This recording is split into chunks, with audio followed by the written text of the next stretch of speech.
This man pulls down his girlfriend's collar, to reveal a great view from the inside. Then the man asked his girlfriend to seduce the janitor, so that she can get into the ski resort without a ticket. The girlfriend really agreed. She didn't think there was anything wrong with it. Instead, she boldly approached the janitor, and she succeeded with her skills. The man, his friend and his girlfriend entered the ski resort without any problems. They took the cable car up the mountain. They had a great time all day long. The man's name is Danny. Because his girlfriend, Parker, never learned how to ski, he and his best friend Lynch decided to go up the mountain again after dinner. Little did they know that they would pay a terrible price for their decision. It was almost closing time at the ski resort. The janitor saw them sneak in again. He didn't want to let them in, but they threatened the janitor. If they didn't, they'd report him for helping them escape during the day. The manager had no choice but to let them on the gondola. But not long after Danny and the three of them got on the cable car, the janitor left with his colleagues to change shifts. Before leaving, he told his colleague that there were still 3 people on the mountain. He told him to wait until they were all gone before turning off the power. Who knew that not long after that, there were 3 skiers coming down the mountain.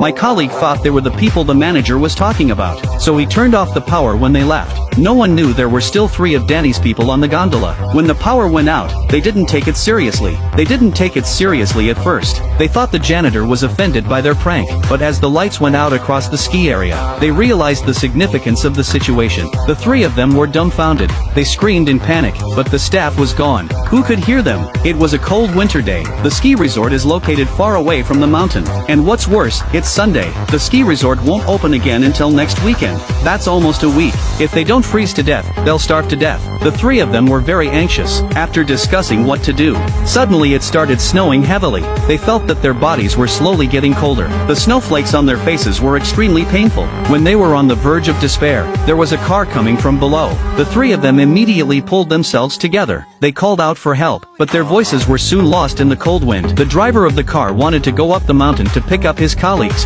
After receiving a call that everyone had left, he was ready to drive away too. He was about to lose his only hope. Parker threw down his poles to warn the driver. Unfortunately, the driver was watching the road behind him. The 3 of them lost their only hope. Trapped in the gondola, unable to move, they could only cling to each other and give each other encouragement. Parker's face is frostbitten. He tried to smoke to keep warm, but then his gloves fell off. Seeing his girlfriend's body so unforgiving, Danny thought they've been stuck in the cold for 5 hours. It won't be long now. They're gonna freeze to death out here. Danny made a bold decision. He jumped from here and go down the mountain to find help for everyone. Despite Parker and Lynch's objections, Danny, who loved his girlfriend, jumped. Seeing the state of his legs, Danny went crazy. Parker wanted to come down and help him, but Danny stopped him. He knew how high up the cable car was, so he didn't want his girlfriend to come down. So Parker threw him his scarf to stop the bleeding, but he missed. Luckily, Lynch was able to ball up his clothes and throw them to him. Danny was able to stop the bleeding. Parker tried to give him his clothes, but Danny wouldn't. She wanted Parker to live.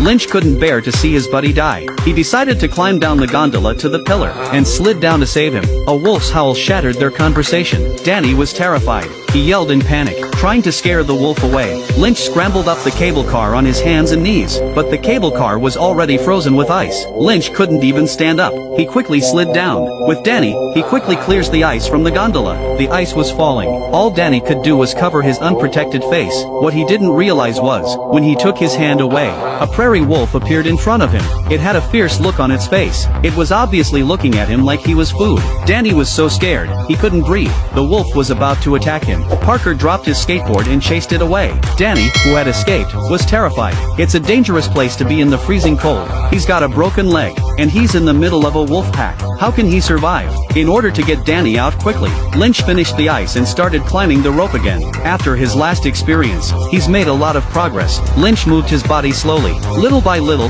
he's moving forward. Parker was looking forward to his moment of triumph, but then he took a few steps. He was back on the cable car again. He looked at Parker solemnly, and told him not to look down. The more Lynch did this, Parker felt something was wrong down there. He looked down. It turned out that the wolf was here again, and this time, it had a lot of companions with it. Under the siege of the wolves, what would happen to a powerless Danny? They all knew. All Lynch could do was listen to Danny's last words, and cover Parker's ears. Parker and Lynch survived the attack, but they were also trapped in the cable car, starving and cold. They could only keep each other warm and give each other encouragement and comfort. No matter who you lose in life, you have to be strong to survive. They talked all night, and then they've been stuck in the cold for a day and a night. The girl's hand was stuck to the cable car. Luckily, she can't feel any pain from the cold. She fought back the nausea. She tore her hand off. Part of her skin was stuck to the cable car, but Parker didn't care. She was lucky to be alive. Gradually, her limbs stiffened, and Lynch kept falling asleep. They both knew they couldn't go on like this. Once again, Lynch climbs up the rope.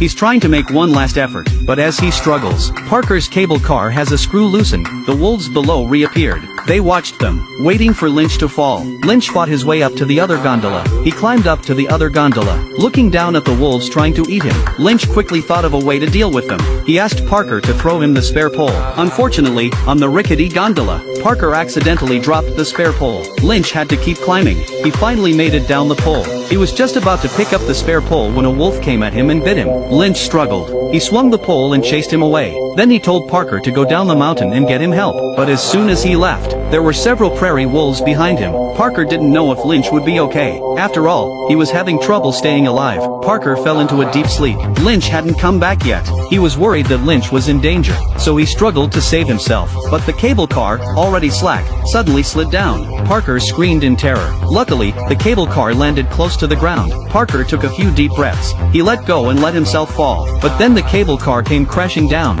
and hurt his leg. But it's not a big deal. At least Parker was able to climb down the mountain. He passed through the woods. He was horrified to see a mutilated body. He recognized the clothes as Lynch's. Parker met the wolves eye to eye. He thought he was going to die. Luckily, the wolves were just making sure she wouldn't compete with them for food. Seeing that Parker was no threat, the wolves went back to munching on Lynch's body. Parker crawled down the hill. With everything he had, Parker finally made it to the side of the road. A car sped past her. She didn't hear Parker's cries, but when she fell to the ground, another car passed by and found her. Parker was finally saved. She was sitting in a warm car. She looked tired and in pain. I don't know what she was thinking. In the space of 2 days, in just 2 days, she'd seen Danny and Lynch die. That's a lot to take in. I think the real meaning of a disaster movie is to let us see the preciousness of life. In the midst of fear, to see the precious